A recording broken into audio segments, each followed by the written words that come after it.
하나님의 말씀은 성경에 담겨 있지요. 그런데 하나님께서는 또 다른 방식으로도 일하시는 줄 믿습니다. 그게 교회이고 또 그게 목회자들이라고 생각을 합니다. 저는 하나님의 직접적인 말씀은 아니지만은 목회자들을 통해서, 한국교회 목회자들을 통해서 한두 사람이 아니라 많은 이들이 공감하면서 이렇게 보여준 저는 그 말씀이 하나 있다고 생각을 합니다. 그것이 바로 교인끼리 믿지 말고 사랑을 하라는 말씀입니다. 아마 100년 전에 목사님들이 그 어려운 때에 이런 경험을 기반으로 이런 말을 했는지, 또 50년 전쯤에 이런 말을 했는지, 또 어느 목사님이 앞장서서 이 말을 했는지, 이거는 알 수가 없어요. 예를 들어서 무슨 민요가 뭘 누가 만들었는지 그거 모르는 것처럼, 그런데 분명한 거는 외국에서 들어온 말 같지는 않아요. 우리 한국교회 목회자들이 목회 현장에서 혹은 평생을 목회하면서 이런 일 저런 일을 경험하면서 뒤따라오는 후세들에게 혹은 온 교우들에게 이렇게 말씀해 주신 그런 내용이라고 생각을 합니다. 교인끼리는 믿지 마시고 사랑을 하십시오, 이렇게 말을 했는데, 저도 시간이 흐르면 흐를수록 이 말씀이 참 훌륭한 금언이구나, 격언이구나. 신앙의 영역에서 그리스도인이라면 누구라도 기억하면서 신앙생활을 하면 아마 성공적인 신앙생활을 하는데 좋은 경우가 되지 않겠나, 그런 생각을 했습니다. 근데 이 말은 뭔가 좀 의문점은 없지 않아요. 어떻게 믿지 않으면서 어떻게 사랑할 수 있을까? 이런 생각 때문입니다. 교우 여러분 잘 아시는 고린도전서 13장 13절에 믿음, 소망, 사랑, 이 세 가지는 어떻게 있다고요?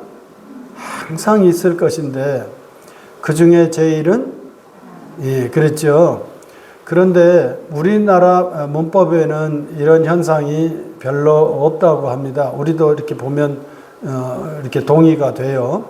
그런데 외국어는요, 주어가 단수냐 복수냐에 따라서 동사가 변화해요. 그러니까 믿음, 소망, 사랑, 이 세 가지가 항상 있을 것인데 우리는 이렇게 되잖아요. 그런데 예를 들어서 외국어의 영어라든지 독어라든지 히브리어라든지 헬라어라든지 예외 없이 주어가 세 가지로 나타나면은 동사가 변형이 돼요. 그런데 이 본문 13장, 고린도전서 13장 13절을 보면요, 동사가 단수 동사로 나타납니다. 그러니까 이 말은 겉으로 보면은 믿음, 소망, 사랑 세 가지를 말하고 있지만 실제로는 하나다, 그런 의미가 되겠습니다. 그러면 이것은 이런 의미가 되겠어요. 믿음이 있어야 뭐가 생겨요? 소망이 생기고, 소망이 있어야 뭐가 생겨요? 사랑이 생기고, 사랑이 있어야 뭐가 생겨요? 믿음이 생기고, 이런다는 말이에요. 그런데 부정적으로 다시 표현하면 믿음이 없으면 무엇이 없어요? 소망이 안 생기고, 소망이 안 생기면 사랑이 돼요? 안 돼요? 안 된다는 뜻이에요.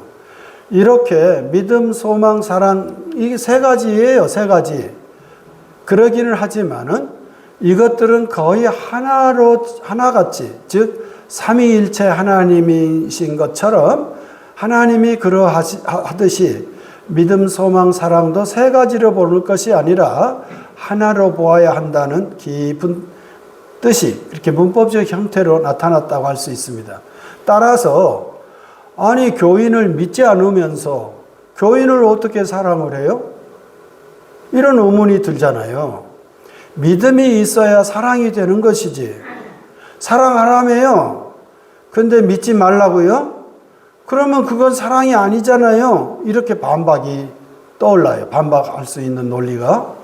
그런데 한국교회에서 생겨난 이 금언은 물러날 생각이 없어요. 그렇게 반박을 하면 그렇네 이러지 않고, 이 금언을 주장하는 분들은 너는 그러면 그러려면 그렇게 해. 그러나 우리는 교인끼리는 믿지 말라고 나는 늘 말할 거야. 그리고 사랑하라고 말할 거야. 이렇게 이분들은 주장한다는 점입니다. 이게 한국교회의 아주 독특한 금언이에요. 교훈이에요. 후세들은 꼭 기억해야 할 내용이에요. 특히 교인을 믿지 말라는 말은 교인들끼리 믿으면 뭐가 생겨요? 대체적으로 교인끼리 돈거래가 생겨요. 그러니까 돈거래 하지 말라는 뜻이에요. 교회에서는 돈거래 하지 말아라. 돈거래 하면 거의 백발백중 뭐 잃고? 사람 잃고 뭐 잃고? 돈 잃고. 교회에서, 그러니까 목사님들이 이런 말을 하는 걸 보면요, 100년 전 목사님들도 50년 전 목사님들도요 많이 본 모양이에요. 참 안타까운 일이지만 교인들끼리 어떻게 살면서 믿음이 생기고 내가 공공할 때 좀 여유가 있는 교우가 도와주면 좋잖아요. 그래서 돈거래를 했던 모양이에요. 그런데 그 돈거래가 거의 실패가 되더라는 거예요. 그러니까 목사님들이 가슴 아프게, 혹은 교회의 여론이 가슴 아프게 이런 말을 하는 거예요. 믿지 말고, 그리고 사랑해라. 만약에 돈거래를 한다면 사랑하는 사람은 할 수 있잖아요.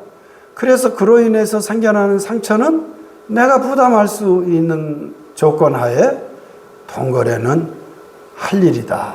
이렇게 조언하는 것인데요. 그래도 피치 못하게 어떤 경우, 주고받는 경우 왜 없겠어요? 우리 교회에 와서 저한테 어떤 교우가 지금 여기 안 계셔요. 목사한테까지 와서 수백만 원을 원하는 것은 아니에요. 그렇지만은 저의 살림살이를 우리 교우들이 다 아시잖아요. 저한테 그만한 돈을 요청한다는 것은 그가 얼마나 공공한지를 알았기에 제가 어떻게 해서 그만큼 준비했는데요. 저도 백발백중 그것에 걸렸어요. 그분은 한 번도 그때 받아들고 가놓고 한 번도 얼굴을 보이지 않았고, 물론 아직도 저는 그 돈을 못 받았습니다. 다 잊어버렸어요. 그 기억도 안 날 정도로 잊어버렸어요. 그러니까 이게 한 건이면은 한 사람의 경험이지만은 교회 공동체 뭐 여기서도 저기서도 전에도 지금도 이런 경험들이 누적되니까 아마 이런 말을 했던 것 같습니다. 자, 그러면 이 말은 무슨 의미를 지니는 것일까요? 인간관계는 쉽다 어렵다? 참으로 어렵다는 말이에요. 인간관계에서 성공한다는 것은 너무 어렵다. 그걸 말하는 거예요. 그 인간관계를 이렇게 잘 감당하게 하는 여러 가지 일들이 있겠잖아요. 옆에서 응원해 주기도 하고, 여러 가지 방법이 있겠죠. 그 중에 하나가 돈일 수 있는 거예요. 돈이 신용을 지키면은 인간관계에 성공하게 되겠잖아요. 그런데 그렇게 안 되더라는 거예요. 돈이 방해를 한대. 그러니까 아예 믿음의 수단으로 쓰지 말고 사랑의 수단으로 써서, 혹시 내가 잃어버리는 일이 있다 하더라도 그것을 마음의 부담을 지니지 말고, 나도 상처받지 말고 상대방을 원망하지도 말아라. 그런 의미지 아니겠습니까? 인간관계가 무척 어렵다, 그 말입니다. 그런데요, 성경에는 꼭 그런 것만 아니고요, 인간관계에서 성공한 사람이 있는 것 같아요. 저는 최근에 디도서를 읽으면서 구약 성경에서는 다윗과 요나단이라는 예를 꼽아봤어요. 다윗과 요나단은요, 신분 차이가 분명하고요. 그래서 이 사람들은 사귈 수 있는 입장이 아니었어요. 그런데요, 얼마나 이 두 사람이 인간관계가 활발하고 아름다웠던지 성경을 기록하는 분은 이 두 사람의 사랑이 여인의 사랑보다 더 우월했다. 이성 간의 사랑보다도 훨씬 아름다웠다고 극찬을 하고 있어요. 그러니까 인간관계 어려워요? 보통 인간관계 쉽지 않아요? 인간관계를 잘할 수 없어요? 그런데 다윗과 요나단은, 특히 다윗의 관점에서 보면은 위기일발의 순간에 자기를 낮추고 자기의 좋은 이웃이 되준 요나단으로 말미암아 목숨을 부지했고, 이 목숨을 부지한 이 일은 세상에 이스라엘의 가장 소중한 왕으로 평가받는 그 신분에 오르는 결정적 계기가 됐던 거예요. 부럽죠?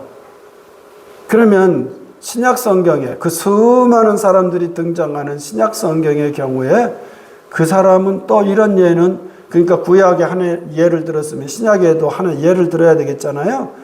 그렇다면 누구를 꼽을까 할 때 저는 바울 사도와 빌레몬이라고 생각합니다. 바울 사도와 빌레몬은요, 신분 차이가 여기도 분명해요. 바울 사도는요, 빈털터리 사역자일 뿐이에요. 물론 로마 시민권을 지닌 대단한 그 학식도 지닌 아주 대단한 사람이에요. 근데 자기의 대단한 위치를, 자기가 지니고 있는 대단한 것들을 분토처럼 여겨버리고 그걸 다 버려버렸어. 다 버리고 예수님을 위해서 아주 가난해졌어. 그렇게 사는 빈털터리예요. 그런데 어떤 주석가에 의하면 빌레몬은 골로새 교회를 창설한 분인 걸로 평가받는데, 최소 그가 거느리고 있는 종이, 노예가 500명을 넘었다고 합니다. 물론 로마 시대에 수천 명의 노예를 거느리는 대단한 실력자들도 있었다고 그래요. 그거는 이제 요즘 우리말로 하면은 재벌 그런 사람들이 있었어요. 그 시절에도. 그런데 빌레몬도 그에 못지않는 아주 실력 있는 존재였다는 거예요. 그렇게 평가하는데 거의 동의해요. 그러니까 빈털터리와 500명도 넘는 그런 노예들을 거느릴 수 있는 아주 실력자인 사람하고 어떻게 어울리겠어요? 그런데 뭐라고 말합니까? 지금 부탁하는 거잖아요. 그 집에서 노예가 도망갔어요. 그런데 2차 저차에서 바울 사도를 통해서 예수 믿는 이가 됐고, 예수 믿는 이가 돼서 바울 사도의 옥바라지를 하는 아주 측근 중에 측근이 됐대요. 이 사람. 이 사람 이름이 4글자인데 오씨예요. 오네시모. 우리나라에도 노예 종이었다가 노비였다가 도망가면 그 도망가는 사람을 잡으러 다니는 그 사람을 부르는 이름이 있죠. 드라마 제목으로 나왔었죠. 추노꾼 그런다며요. 그런 직책이 있는 줄도 몰랐어요. 드라마 통해서 알았어요, 우리가. 그러니까 종을 잡으러 다니는 사람이 추노꾼을 통해서 잡으면 거기에 해당하는 엄청난, 대개 그런 사람들은 사형을 당했다고 합니다. 우리 문화에도 그렇고요. 그런데 지금 오네시모를 이 짧은 편지를 써가지고 이렇게 보내는 거예요. 이제 돌려보내는 거예요. 그러면 오네시모는 벌벌 떨 거 아니에요. 도망왔었으니까. 그런데 지금 죽을지도 모르잖아요. 그런데 지금 바울 사도는 보내면서 뭐라고 그러는가 하면, 내가 이 사람을 지금 보내는데 당신이 그를 용서해 주십시오 하고 부탁을 하는 거예요. 용서해 주십시오 하고 부탁하면 당신이 순종할 것을 믿는다고 그래요. 내 말을 부탁하면, 인간관계가 좋은 사이에서는 그렇잖아요. 자기가 부탁한 것을 상대방이 받아줄 때 그걸 인간관계가 좋다고 그러지, 부탁했는데 안 들어주는 거는 그건 아니잖아요. 부탁해요. 그런데 순종할 거라고 믿는데요. 그런데 그것보다 뭐라고요? 여기가 아주 그냥 놀라운 지점인데, 내가 부탁한 것을 들어줄 뿐만 아니라 내가 말한 것보다 어때요? 더 잘해줄 줄 안다. 야, 사람이 우리가 살아간 인간관계라고 제가 기왕에 말하고 이제 지금 진행 중입니다만은 인간관계에서 정말 좀 부러운 것은 내가 부탁을 했는데 내가 부탁한 것보다 당신이 더 잘해주는 거. 이걸 우리가 원하고 그런 인간관계를 좋은 인간관계라고 할 수 있잖아요. 오늘 바울 사도가 그렇게 말하는 거예요. 지금 노예를 보내는 거예요. 그러면 당신이 순종할 뿐만 아니라 그리고요 그대로 했으리라고 봅니다. 그대로 했으리라고. 그래서 오네시모는 정말 주인 집에 가서 환대까지야 처음에 받았겠어요. 종이었던 사람인데 그런데 네가 도망갔다가 예수님을 바울 사도를 통해서 영접했다며? 그러면 너는 내 형제야. 이런 생각으로 이 빌레몬이 오네시모를 받아들인 것이 아닌가. 그래서 감사하는 의미로 빌레몬서가 바울 사도께서 그 이름을 달고 있는 학자들에 따라서는 달리 말하지만 실제 이름을 달고 있는 서신은 모두 몇 가지다? 13이에요. 또 기억해 봅시다. 종의 노래가 이사야서 몇 장? 42. 자꾸 기억합시다. 그래야 우리가 기억력이 나빠지지 않는다니까. 42장, 49장, 50장, 53장. 예, 그렇게 하듯이 바울 사도의 이름을 달고 있는 성경은 모두 13권이에요. 그런데 그 중에 맨 끝책이 빌레몬서예요. 너무너무 소중한 그 사랑을 받았기에 이 편지도 하나 넣자 해가지고 한 장으로 되어 있지만 넣어졌다 이렇게 생각합니다. 교우 여러분, 그러면 이 인간관계의 비결은 무엇일까요? 도대체 이 두 사람은 어떻게 이렇게 아름다운 인간관계, 믿으면서 사랑도 할 수 있는 그런 관계로 발전할 수 있었을까요? 이게 오늘 핵심인데, 바울 사도도 예수 믿는 사람이었고 빌레몬도 예수 믿는 사람이었습니다. 두 분의 신앙이 두 분의 인간관계를 저는 결정했다고 믿습니다. 마태복음 12장 8절에 보면은 인자는 안식일의 주인이다 그랬어요. 이 말을 응용해서 이렇게 해봅시다. 인자는 안식일의 주인이다 그랬잖아요. 그러면 따라서 합시다. 인자는 인간관계에서도 주인이다. 꼭 기억합시다. 우리가 인간관계를 무시하면서 신앙생활 할 수 없잖아요. 예수를 잘 믿는다는 분들은 인간관계가 풍성해요. 정말 그런 특징이 있어요. 사람을 잘 사귀어요. 그런데 사귀되 풍성하게 사귀어요. 그렇게 할 수 있는 데는 예수님 때문임을 우리 종교개혁 주일이기 때문에 한 번 더 강조하는 것입니다. 예수님은 안식일의 주인일 뿐만 아니라 우리 예수님은 인간관계에서도 주인이심을 고백하시면서 우리 많은 인간관계를 이렇게 주님께 올려드리는 멋진 성도 여러분이 되시기를 기원합니다. 네, 이런 비는 마음으로 찬송가 그리고 확신하는 마음으로 찬송가 548장을 찬송하는데 이 찬